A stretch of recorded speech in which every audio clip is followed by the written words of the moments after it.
Yo, what's good? It's your boy Big Steve, and welcome to the Haze and Blue, where we smoke and talk Michigan football. So let's get into it. So this week we got Minnesota at the Big House, another home game, big noon kickoff once again. So I know it's gonna be a crazy atmosphere. I'm definitely looking forward to seeing how we look after Alex Orji having another week to prepare as the number one quarterback.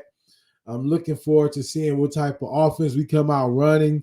Has Kirk Campbell came up with some things to get Alex Orji involved? Is Coastal Lovin's going to play? We haven't heard anything on that. As far as we know, it's day to day. Same with Will Johnson. So, with that being said, some young players is definitely going to have to be ready to play.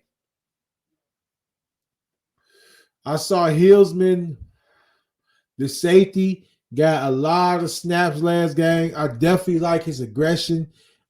He's definitely a physical safety, number 6. So I'm definitely looking. I hope these young dudes are ready to play because this Minnesota offense is no slouch. If you watch the Minnesota versus Iowa game, them dudes definitely they can move the ball. You know, they have a 5th-year senior quarterback. They have just like most teams right now. They have a lot of seniors and juniors and seniors on these teams. Minnesota is no different. PJ Fletcher is definitely a good coach, and he gonna have them boys ready to play. Uh, Max Brosmer is their quarterback, 6'2", 836 passing yards on the season, 5 touchdowns, 3 interceptions. A couple of those interceptions came late in an Iowa game. And if you know Iowa has a defense where if you make a mistake, they're going to make you pay for it. But outside of that, he definitely had a great game, that Iowa game. He's not mobile at all. He's definitely a pocket passer. He's going to look to get the ball out quick. His main target, I believe he had like 9 catches, 100-some yards against Iowa. He has 21 catches, 268 yards on the season. Daniel Jackson, he's a receiver, senior. Like I said, he didn't do bad. Against that Iowa defense, they looked real good up until later on in the game where Iowa just took advantage in the trenches. But Charles Taylor, their running back, sophomore, um, 35 carries, 220-some yards. He actually split carries with Taylor. I mean, another running back Iowa has. So that's not bad. Averaging over 6 yards a carry. They were held, both Minnesota running backs were held to under 50 yards each against Iowa, but they do like to throw the ball a lot. So our secondary, especially if Will Johnson's not playing, our secondary is really going to have to come ready to tackle. Um, far as their defense goes, their linebackers was definitely their playmakers. Cody Lightningberg, number 45, they definitely move him around a lot on their defense to try to create pressure. Minnesota's not near one of the biggest teams in the Big Ten when it comes to defensive side of the ball. So they do rely on a lot of different ways to try to create pressure on the quarterback. So these two definitely stood out against the Iowa game, giving up 200 rushing yards. It wasn't too much to stand out far as on the defense, but number 45 was creating pressure every time McNamara was looking to drop back. 45 was definitely getting pressure. So look out for him as far as the Minnesota defense goes. But yeah, man, another big noon kickoff game. I'm definitely looking forward to see if we can definitely with like I say, Iowa just ran for over 200 rushing yards against this defense. We know what our identity is now. I'm definitely hoping to see if we can keep that same momentum to where we're going to just come out and run. Keep Alex Orji. If he two uh 10 to 15 attempts a game, passing attempts. Hopefully, Colston Loveland back, because with Colston Loveland and Marvin Klein, that tight end duo can be a great tight end duo when they're both on the field. I don't know if y'all remember that big play that, I'm pretty sure you remember, where Khalil Mullins broke that big run. If you look back, Marvin Klein was down there running step for step with DBs. This dude is a freak of an athlete, man. So with hopefully Kirk Campbell and Sherrod Moore can come up with an offensive scheme to where Alex Orji got those two big weapons, and we can use those two to their both for their potentials. And hopefully, when we get a chance to go deep to Fred Moore and Samaj Morgan, we connect on those as well. That's another thing I'm looking forward to see. Can we do? Can we connect on a deep play?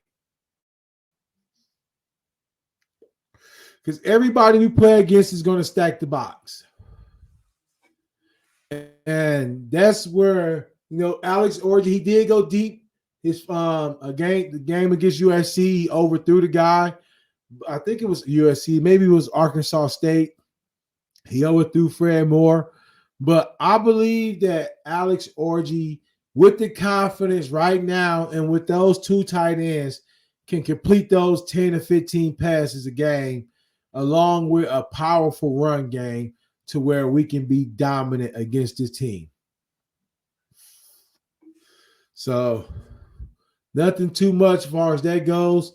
But the one more thing I am going to look forward to on this game. This game right here, these players right here, I think, have the most to prove this game. Makari Page had a bad game. Everybody has him. But definitely didn't have his best game. Hill had a good game. The corner, the sophomore, last game he did have a great game. The reason I put him on here, because like I say, Minnesota's going to throw the ball a lot, and if Will Johnson plays, they definitely going to target his size a lot. Zeke Berry, like I said, one or two miscommunications last game definitely hurt the defense. But I'm looking to see, like I say, with this team being a passing team, a lot of these DBs are going to get challenged.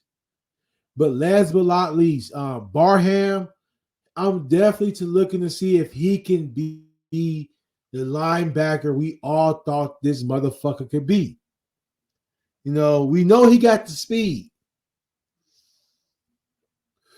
but his awareness is horrible right now. It's horrible. His speed is A1. But when Jimmy Rolder's in the game and Rolder's making these plays, when he's in, he's making plays.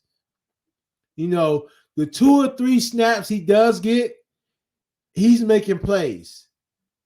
Even he gave up a catch, I believe it was the Tennessee Texas game.